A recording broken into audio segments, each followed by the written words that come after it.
ఆదిత్యోర్కో రవిర్భానుర్భాస్కరశ్చ దివాకరः మార్తాండः సవితా హేళి తీక్ష్ణాంశుర్మిహిరో రవిः యః కర్తా జగతాం భర్తా సంహర్తా మహసాం నిధిః ప్రణమామి తమాదిత్యము బహిరంతస్తమోపహం. ఈ సంవత్సరం 2025 సంవత్సరం మార్చి 30వ తారీఖున 6 గ్రహాలు ఒక చోట చేరినాయి. ఈ 6 గ్రహాల్లో కూడా పాపగ్రహాలు ఎక్కువగా ఉన్నాయి. షడ్గ్రహ కూటమి అన్నారు. ఈ షడ్గ్రహ కూటమిలో రాహువు, శని, కుజుడు ఈ గ్రహాలు పూర్తిగా ఇబ్బంది పెట్టేటువంటి గ్రహాలు చేరినాయి. చూడండి, నేను మొదటి నుంచి చెబుతూ ఉన్నాను, అంతర్యుద్ధం. అంతర్యుద్ధం అంటే ఎట్లా ఉంటుందంటే, పాము చావదు, బడిత విరగదు. కర్ర విరిగితే పావును చంపలేకపోయినావు అని అర్థం. కర్ర బాగానే ఉంది, పాము చావదు. ఏమిటా అంటే చేతకంతనమా కాదు, చేతకంతనం మాత్రం కాదు. ఎట్లా ఉంటుందంటే పైపెత్తనం అట్లా ఉంటుంది. ఇవాళ ఉన్న పరిస్థితులు అవి. అంతర్యుద్ధాలు, ప్రపంచ దేశాల్లో రకరకాలైన యుద్ధాలు. మరి ప్రతి ప్రతి వస్తువుకి అధిక రేట్లు పలకటం, రేట్లు కావాలని పెంచడం జరుగుతోంది. దీనివల్ల చాలా ఇబ్బంది పడుతూ ఉన్నాం. మరి ఈ ఇబ్బందుల నుంచి మనం బయటపడాలి. చూడండి, ఇప్పుడు విపరీతమైన వర్షాలు. ఈ వర్షాలు ఎట్లా ఉన్నాయంటే దోమకాటు బాగా పెరిగింది. దీనివల్ల రకరకాల వ్యాధులు రావడానికి అవకాశం ఉంది. ఇవన్నీ కూడా ఎట్లా తప్పించుకోవాలి, ఏమిటి మన పరిస్థితి అనేది మనం పూర్తిగా ఆలోచించాల్సిన అవసరం బాగా కనపడుతుంది. మరి ఇప్పుడున్న పరిస్థితి ఏమిటి అంటే, భగవంతుడు తప్పితే, దేవుడు తప్పితే మనల్ని రక్షించేవాడు ఎవడు లేడు. ఎప్పుడు కూడా ఏమంటామంటే, మనం ఏది మన చేతిలో అయినంత వరకు కూడా అంతా నా వల్లే అవుతుంది అనుకుంటాం. మనం ఏది చేసినా, ఏ పని సాగనప్పుడు, ఏ పని కూడా చేయలేక అన్ని రకాలుగా ఇబ్బంది పడ్డప్పుడు, అప్పుడు దేవుడు గుర్తొస్తాడు. దేవుడు ఎక్కడన్నా ఉంటే మనల్ని రక్షించాలి. ఆ దేవుడి వల్ల కావాల్సిందే కానీ నా వల్ల ఏమీ కాదు అనేటువంటి మాట అప్పుడు వస్తుంది. అప్పటిదాకా దేవుడు గుర్తురాడు. దేవుడు ఎప్పుడు కూడా గుర్తుండాలి. మరి సినిమాలో కూడా పాట రాశారు, జీవితమున సగభాగంబు నిద్దురకే సరిపోవు, మిగిలిన సగభాగంబు చిత్తశుద్ధి లేకపోవు, అతి నిద్రాలోలుడు తెలివిలేని మూర్ఖుడు, పరమార్థం కానలేక నిద్దురకే చెడతాడు. 24 గంటల్లో 12 గంటలు నిద్రపోతున్నాం. ఈ 12 గంటల్లో వయసును బట్టి చదువు కొంత టైం, చదువు అయిపోయిన తర్వాత ఉద్యోగంలో కొంత టైం, చదువు అయిపోయి ఉద్యోగం వచ్చిన తర్వాత పెళ్ళి అయిన తర్వాత భార్యతో కొంత టైము, తర్వాత తల్లిదండ్రులతో కొంత టైము, వచ్చిన సంపాదన ఎట్లా ఖర్చు పెట్టాలనేది కొంత ఆలోచన. ఇట్లా పగలల్లా రకరకాలైన ఆలోచనలు వస్తూ ఉంటాయి. దీనికి ఒక పద్ధతి, ప్రతిదానికి కూడా ఒక టైం ఉంది. భోజనం మధ్యాహ్నం పూట చేస్తాం, మళ్ళీ రాత్రిపూట భోజనం చేస్తాం, ఉదయం పూట ఉపహారం టిఫిన్ చేస్తాం. ఇది సహజంగా ఇప్పుడు జరగాల్సిందే. జరగకపోతే ఏదో లోటుగానే భావిస్తాం. రాత్రిపూట నిద్రపోకపోతే, నిద్ర పట్టకపోతే ఏదో బాధపడతాం. అట్లాగే బ్రహ్మ ముహూర్తం అని ఉంది.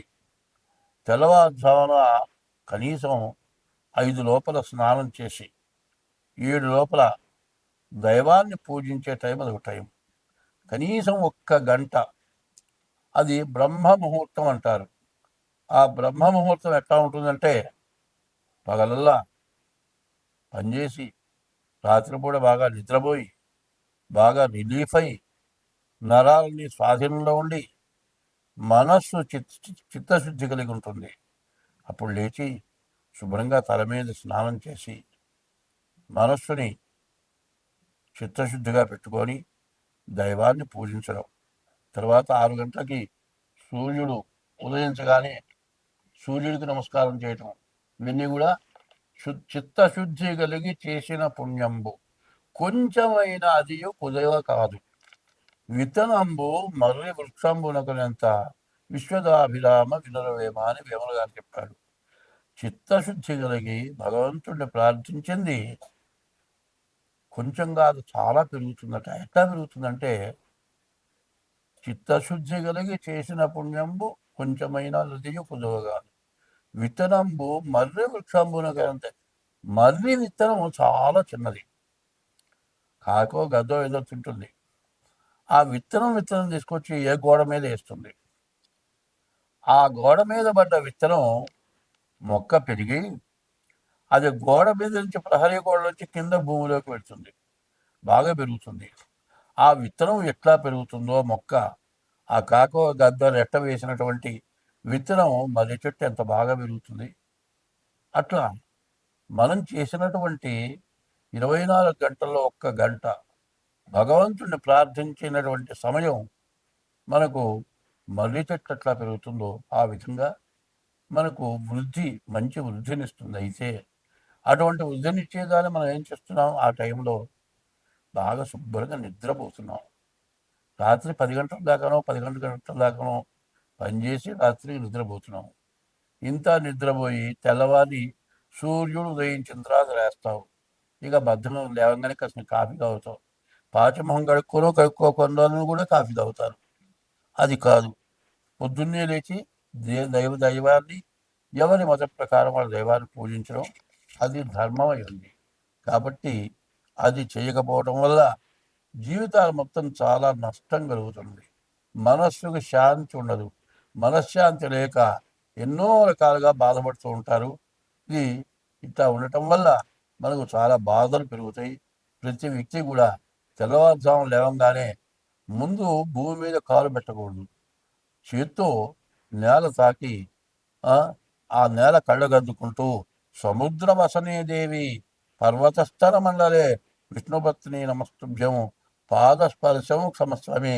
ఓ విష్ణుపత్ని లక్ష్మీదేవి, నిన్ను తాకుతున్నాను కాలుతో, నా తప్పు క్షమించమని దండం పెట్టి అరిచి చూసుకొని, కరాగ్రే వసతి లక్ష్మి, కరమధ్యే సరస్వతి, కరమూలేదు గోవింద, ప్రభాతే కరదర్శనం అని ఈ చేతి మీదుగా లక్ష్మీ సరస్వతి పార్వతులు రుచుకొని కళ్ళకద్దుకొని అప్పుడు ఎవరైనా మొహం చూడాలి.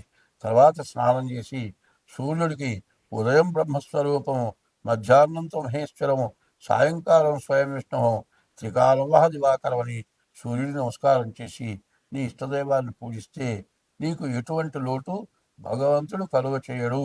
ఇది ముందుగా మీరు తెలుసుకోవాల్సిన విశేషమైన విషయం. స్వస్తి.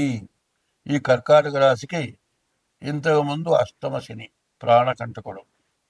కానీ నవమానికి వచ్చాడు, శని బాగుంది, శని బాగున్నాడు, ఎదురు లేదు అని చాలా అనుకున్నాను ఇంతవరకు. అష్టమి నుంచి శని నవమానికి వచ్చినా కూడా వక్రించిన లక్షణంతో అష్టమంలో ఉన్నటువంటి ఫలితాలనే కర్కాటక రాశి చూపిస్తాడు. కాబట్టి ఈ కర్కాటక రాశి వారికి అనుకోని అనవసరమైన ఖర్చులు, అనవసరమైన సమస్యలు రావడానికి బాగా ఎక్కువగా కనబడుతుంది. కర్కాటక రాశి వాళ్ళు ఇంతకుముందు ఎంతో బాగా ఆనందంగా, సుఖంగా, సంతోషంగా ఉన్నారు.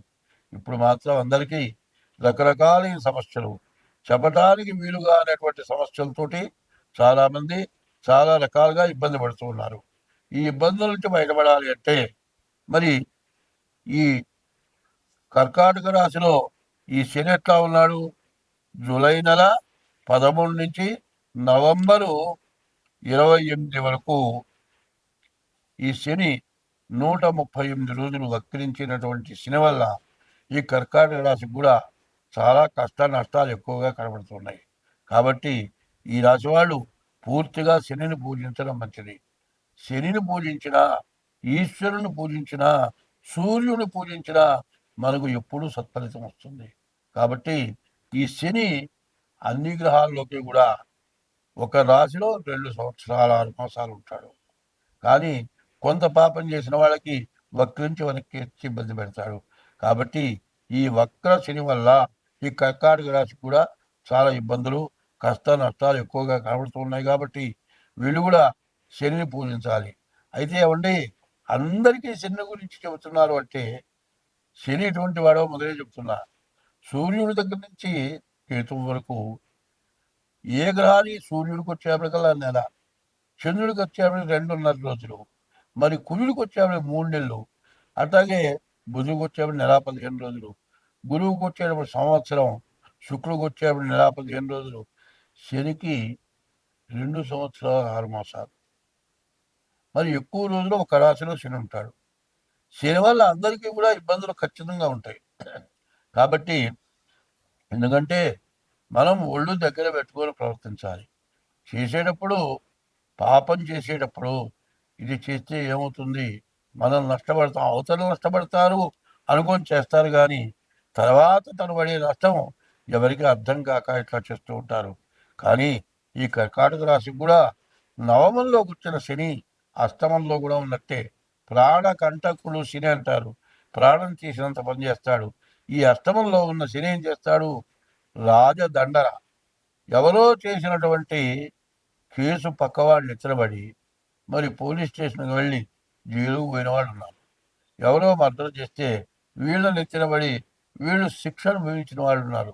కాబట్టి ఇటువంటి సమస్యలు కానివి, మనం చెయ్యనివి మనల్ని ఎత్తినబడే లక్షణాలు ఉంటాయి. కాబట్టి ఈ రాశి వాళ్ళు ఏం చేయాలి, 19,000 శనికి జపం చేయించుకోండి, నల్ల నువ్వులు దానం ఇవ్వండి, ఈశ్వరుడికి అభిషేకం చేయించుకోండి. ఈ కర్కాటక రాశికి సమస్య లేకుండా అన్ని విధాలా బాగుంటుంది. స్వస్తి.